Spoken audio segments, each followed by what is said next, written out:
V Muzeju novejše zgodovine Slovenije hranimo izjemno količino fotografskega gradiva okrog 2,5 milijona.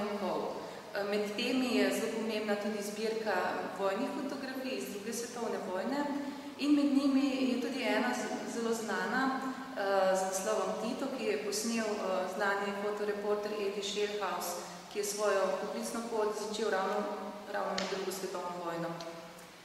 Eddie Shierhaus se je odločil, da ko je postal leteči fotoreporter v fotosekciji, se je odločil, da bo šel v kraje, ki so odročni, iz katerih še nimajo fotografij. Tako je prišel tudi v majhno vasico Travo na Kočevskem, konec leta 1944. Se je vedel, da tam poučuje v partizanski šoli tudi učiteljica Nada Vreček, ki je bila znanka njegove mame. Tako je prišel prvič v to partizansko šolo in posnel učence v hiši, ki je bila zapuščena hiša kočevarskih Nemcev, namreč šolo so 42 leta požgali. No in učence je na to sliko tudi pred Piglarjevo hišo, tukaj vidimo učiteljico Nado Vreček. Nada pa ga je vprašala, če ima kakšno fotografijo Tita, da bi jo pokazala učencem. Edi tega žal ni imel, prišla pa sta na idejo, da bi naredila s pomočjo teh učencev fotografijo, ki bi bila posvečena Titu.